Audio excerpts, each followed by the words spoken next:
le temps pour la technique d'appeler un des avocats de la défense, en la personne, comme je le disais tout à l'heure, de Maître Pépé Antoine Lama, qui est un des avocats du capitaine Moussa Dadis Camara. Mais en attendant, Baïla Amadou. Oui, vous voyez que, effectivement, Maître Diallo disait que il voulait la requalification pour pouvoir, quelque part, inquiéter d'autres hauts cadres. Avoir de nouveaux inculpés. De nouveaux inculpés, mais justement, je lui ai posé la question, mais à quel moment cela va se faire, puisque maintenant la requalification va être décidée dans la décision de fond, et du coup, finalement, effectivement, à ce stade, donc, ça ne sera plus possible de dire qu'on va inquiéter d'autres hauts cadres, mais il est clair que l'enjeu principal de la requalification, comme l'a suggéré Mbonnet, c'est que c'est plus facile de condamner un complice avec avec la requalification et l'infraction du commandement, qui est assez simple, c'est-à-dire quelqu'un qui est sous votre commandement qui commet un crime, du coup vous êtes incriminé. C'est un peu plus facile. En matière pénale, voilà, alors que de l'autre côté, la complicité, ça, il faut prouver que l'intéressé complice a apporté de l'assistance, a eu un apport dans la commission de l'infraction. Il est en ligne, Maître Pépé Antoine Lama. On va donc partir sur le terrain pour prendre sa réaction lui aussi. On refait le monde, l'invité. Maître Pépé Antoine Lama, bonsoir.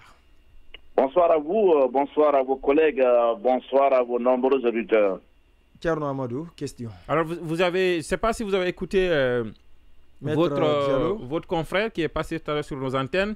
Et la première question qu'on va vous poser, parce que justement vous personnellement, on vous a écouté sur cette affaire, pour vous serait facile d'aller vers la requalification. Est-ce que vous pouvez nous expliquer un peu votre argument selon lequel, à date, on ne pourrait pas condamner le capitaine Dadis, mais avec cette requalification, la tâche devient plus facile pour le juge. Et c'est pour cela exactement que vous vous y opposez. Bon, je n'ai pas suivi de confrère, je ne sais pas de quel confrère il s'agit. C'est Maître Thierno Amadou Ouri Diallo. Oui, dans tous les cas, je n'ai pas pris connaissance, n'est-ce pas, de la quintessence de son intervention. Allez-y. Dans tous les cas, si le ministère public s'est exprimé à solliciter la requalification des faits, c'est qu'il est convaincu, en continuant sous l'angle de la complicité contre la personne du capitaine Moussa Dadis Camara, c'est l'acquittement qui se dessine au bout du fil. Donc il faut changer de fusil d'épaule, il faut, n'est-ce pas, miser sur une autre carte en tentant de faire glisser le procès sous l'angle de la responsabilité de commandement et des crimes contre l'humanité. Nous ne refutons pas ces arguments parce que nous avons peur de nous défendre de ces chefs d'accusation. Nous agissons ainsi parce que nous défendons le principe, nous défendons le droit, nous défendons la loi. Nous ne sommes pas des avocats qui viendront faire le figurant pour laisser le ministère public induire le tribunal en erreur. La question de requalification a été définitivement tranchée par la Cour suprême. L'ordonnance qui a saisi le tribunal s'est prononcée sur 3 questions fondamentales. La première, elle a prononcé un non-lieu au profit d'un certain groupe d'inculpés. La seconde, elle a définitivement, la deuxième autant pour moi, elle a définitivement écarté, n'est-ce pas, la responsabilité de commandement et les crimes contre l'humanité. Et la troisième partie, c'est que cette ordonnance a renvoyé un certain nombre d'inculpés devant le tribunal criminel, des chefs d'accusation bien précis. On ne peut pas attendre une année, 6 mois plus tard, pour nous revenir en arrière et en faisant une telle demande. Nous, ce que nous demandons et nous permettons d'insister, c'est le strict respect de la loi, la stricte application de la loi. Le capitaine Moussa Dadis pouvait bien se défendre sous l'angle de la responsabilité pénale. des personnes, des militaires et des supérieurs hiérarchiques. Vous savez, ce qu'on ne vous dit pas, les gens pensent que c'est une responsabilité automatique. Le chef militaire, le supérieur hiérarchique, n'est responsable que si il ne fait rien pour prévenir l'infraction, s'il ne fait rien pour, n'est-ce pas, limiter la commission de l'infraction, s'il ne fait rien pour réprimer cette infraction. Ce n'est pas le cas en l'espèce. Dans le cas d'espèce, le capitaine a prévenu, n'est-ce pas, cet événement en décidant de s'y rendre pour éventuellement s'interposer au cas où des éléments incontrôlés décideraient de s'y rendre. Ça, c'est le premier aspect. Deuxième aspect, lorsque les crimes ont été perpétrés, le capitaine, n'est-ce pas, a fait une adresse à la nation pour faire des annonces. Et parmi ces annonces, il y avait les enquêtes qui devraient être effectuées d'une part par une commission d'enquête internationale et d'autre part par la commission d'enquête nationale. Et ces commissions avaient pour but d'aboutir inéluctablement à des poursuites judiciaires. Et vous avez la preuve aujourd'hui, le procès qu'on est en train, n'est-ce pas, de jouer est parti de ces rapports établis par ces deux commissions-là. Où est la responsabilité de commandement? En tout état de cause, le capitaine est serein comme maison inachevée. Il ne se reproche de rien. Il est d'une sérénité particulière. Il fait confiance en ses avocats qui entendent le défendre jusqu'au bout. Oui. Oui, maître Pépé, du coup, est-ce que, comme effectivement votre confrère de la défense, maître Jokame, vous estimez qu'en renvoyant, on va dire, le délibéré avec le fond, le juge s'est fourvoyé et qu'il n'a pas dit le droit et vous menacez du coup de boycotter l'audience prochaine? Est-ce que vous êtes tous sur cette même longueur d'onde? Est-ce que vous pouvez nous expliquer pourquoi, en quoi le juge n'a pas fait une bonne application de la loi? Le droit pénal est un droit écrit et il est d'interprétation très rigide. Tout ce que le juge pénal fait est écrit. Le juge pénal, sa démarche est réglementée par la loi. Et je vous disais tout à l'heure que cette loi-là est écrite. En matière criminelle, nulle part dans le code de procédure pénale, il est permis au tribunal criminel de joindre un incident ou une exception au fond. L'article 407 du code de procédure pénale dispose comme suit. L'accusé, la partie civile et leur conseil peuvent déposer des conclusions sur lesquelles le tribunal est tenu de statuer. Et un peu plus loin, l'article 408 part jusqu'à préciser que tout incident contentieux sont réglés par le tribunal, le ministère public, les parties civiles ou leurs conseils entendus. Ces jugements ne peuvent préjuger du fond. Dans le cas d'espèce, le tribunal a décidé de joindre cette question de réqualification au fond. Quelle surprise que ce tribunal nous réserve au terme des débats. C'est la grosse question.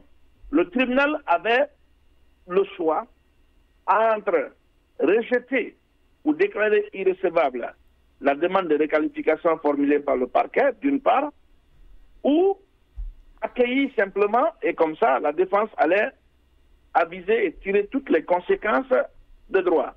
Mais en décidant comme ça, sans aucune base légale, de joindre cette question au fond, la défense est confuse, elle ne sait pas réellement ce qui se passe, et cela viole d'ailleurs des dispositions de l'article 7 du Code de procédure, excusez-moi s'il vous plaît, du Code de procédure pénale qui est très clair. Je vais, avec votre permission, lire, je veux parler de l'alinéa 7 autant pour moi. Allez-y, allez-y. L'alinéa 7 de l'article préliminaire du Code de procédure pénale qui est très clair. Toute personne suspectée ou poursuivie a le droit d'être informée des charges retenues contre elle.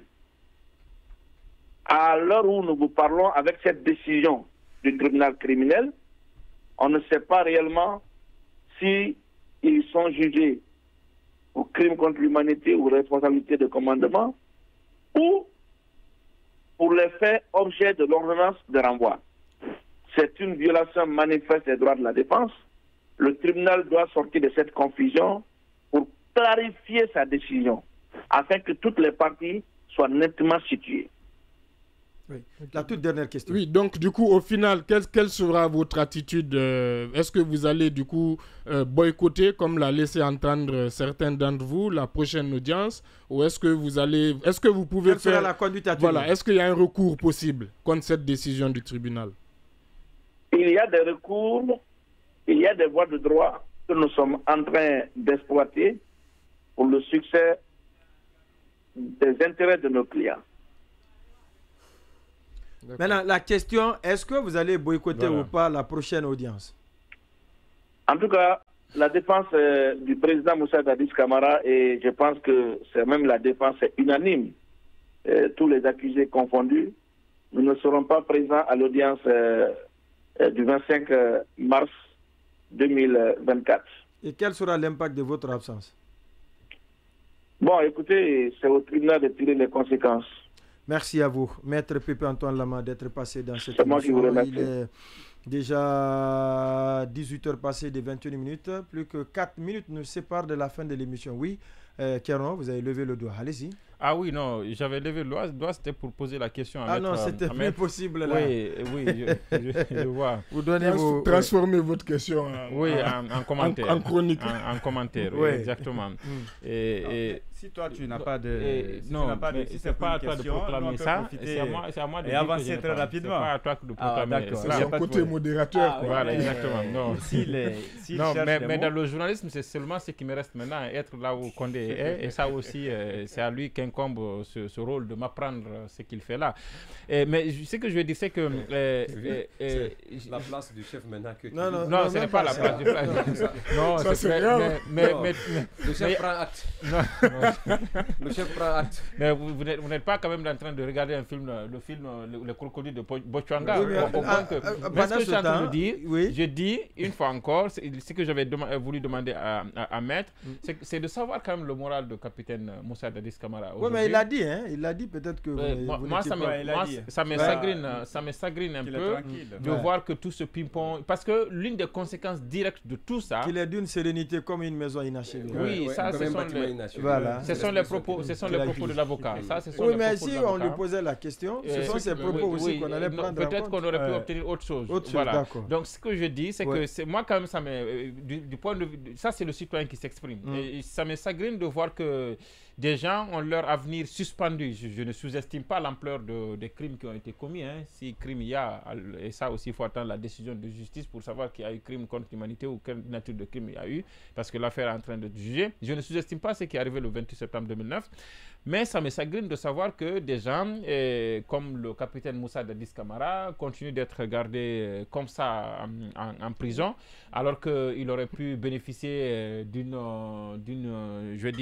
notre aménagement et voir que les gens ne donnent pas l'air d'être, je ne dis pas d'être pressés, mais je ne sais pas quel autre mot il faut trouver, mais quand même qu'on aille à une décision qui a été déjà tranchée par la Cour suprême, après on revient, on repose le débat, ensuite ça prend 2 semaines, on renvoie et tout ça. On ne sait même pas aujourd'hui à date à quel niveau nous nous trouvons par rapport à ce procès du 28 septembre. Vous voyez bien qu'au niveau de la grande opinion, et ça je peux me permettre de le dire, je ne sens pas le grand engouement aujourd'hui de l'opinion par rapport à cette affaire du 28 septembre comme au début. Donc les gens ça commence à vraiment être à s'enlacer. Et puis moi je pense qu'il faut aller vraiment vers les choses. L'affaire a été jugée, les gens ont été entendus sur ces événements-là. là, on a entendu des témoins. Il faut aller avec les mêmes chefs d'accusation pour qu'on en finisse et qu'on sache au moins qui est coupable de quoi dans cette affaire.